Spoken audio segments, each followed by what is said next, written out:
Et puis après, de l'autre côté, un Massivo, souvent appelé beaucoup trop coloré par plein de gens, mais ça dépend sur quoi. Disons que sur des sources qui n'ont jamais vu de l'analo, qui ont été mixées en numérique, c'est le genre de machine où on se dit ça fait pas de mal qu'il y ait autant de couleurs. Elle est branchée en mid-side à travers une matrice de transfo Lundal.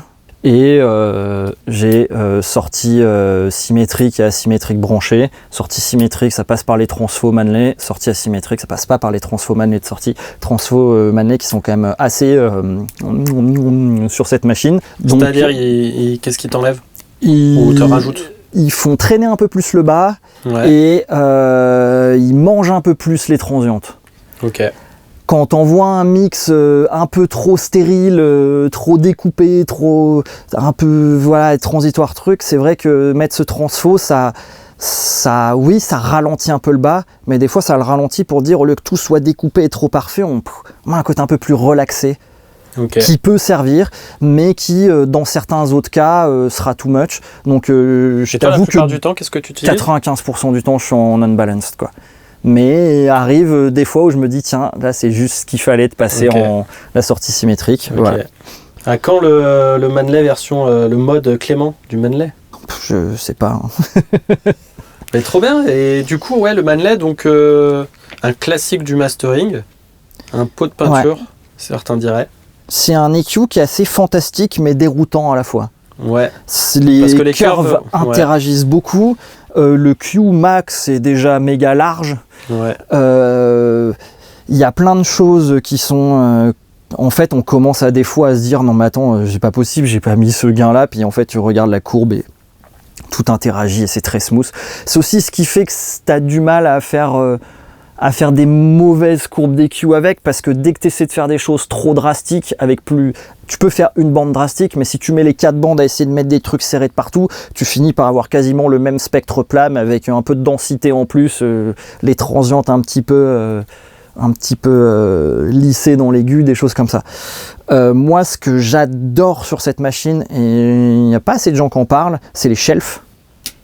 Shelves qui sont les shelves Garzon, c'est-à-dire qui ont été inspirés par le Boost Cut Pultec, qui était fait avec des belles, où en gros le cut il est un octave au-dessus du boost, donc ça fait le fameux, on cut la zone de muddy et puis on booste le bas en dessous et ça fait ce bas énorme, mais qui n'a pas du tout les bas médiums qui sont brouillons. Et du coup, ces shelves ils sont fantastiques dans le sens où tu te mets à 150 Hz par exemple en shelf, tu montes à 150 Hz, tu as un shelf qui démarre bien au-dessus, qui est très très smooth, mais le facteur Q là te permet, quand tu montes le Q, ça te permet d'ajouter une belle en cut à la fréquence du shelf. Typiquement, quand tu es à peu près vers midi, tu vas, au lieu d'avoir le shelf, disons que ça c'est 150 Hz, au lieu d'avoir le shelf qui monte comme ça, il va rester quasiment plat et commencer à booster en dessous. Donc ça te permet d'éviter de booster ce qu'il y a au-dessus. Et passé midi, il va faire ce fameux notch avant de... Là, c'est donc c'est un peu le Pultec là dont tu parlais. Voilà, donc là quand tu es à fond... Le boost cut. Ouais, tu as le cut boot, tu as le cut, puis ça booste. Du coup, tu as la même chose quand tu es en cut, ça va booster puis cutter. Donc ces shelves là sont absolument fantastiques. J'adore le shelf en bas et j'adore le shelf à 10K parce que c'est très souvent en électro principalement, mais en électro je reçois très souvent des gens qui ont un peu trop suivi des fois des conseils en aveugle et qui ont un peu trop cherché à low passer ou à enlever l'air qu'il y a au-dessus de 10K. Et du coup, ce shelf te permet vraiment de dire, poum, je monte ce qu'il y a au-dessus de 20K, et puis s'il y a besoin d'énergie à 10K aussi, au passage, je baisse le Q.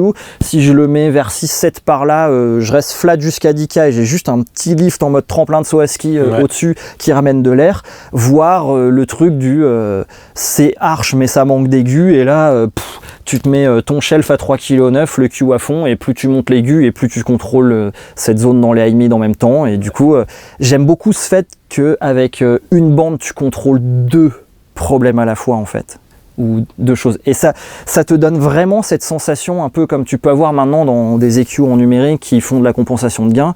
C'est que, par exemple, quand tu as trop de bas médium et pas assez de bas, tu mets le shelf à 150, tu boostes, et tu as vraiment cette sensation de, au lieu d'entendre un boost de bas, d'entendre un transfert d'énergie des bas médiums vers le bas. Ça te fait un peu plus une écoute à gain un peu plus proche, parce que bon, le shelf après il booste quand même en bas, donc si ça descend en bas, tu as quand même un boost, mais moins que si tu mettais un shelf, puis ensuite que tu décidais de cutter. Donc on se fait un peu moins avoir par la loudness, quoi. Ouais, et puis je trouve assez intéressant du coup de pas se dire je booste là, je truc, plus cette démarche, je transfère l'énergie, quoi. Ok, très bien. Et voilà, j'aime beaucoup ces curves-là, sont géniales.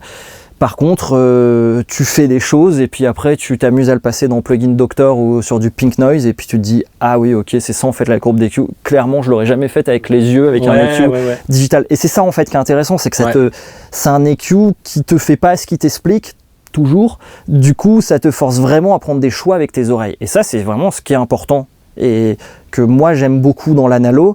C'est aussi ce côté beaucoup moins... on a toujours l'œil qui est attiré par un écran. Dans mon précédent studio, j'avais une énorme télé devant. Là, tu vois, maintenant, j'ai un petit laptop, l'écran en bas. Mon écran d'analyseur, pareil, il est assez bas. Quand je suis en position d'écoute, je regarde droit devant moi, je vois pas. Je ne regarde pas ça. C'est si je veux voir les analyseurs ou les trucs, je baisse les yeux et je les vois. Et je préfère, voilà, ce genre d'interaction, avoir moins de distraction visuelle.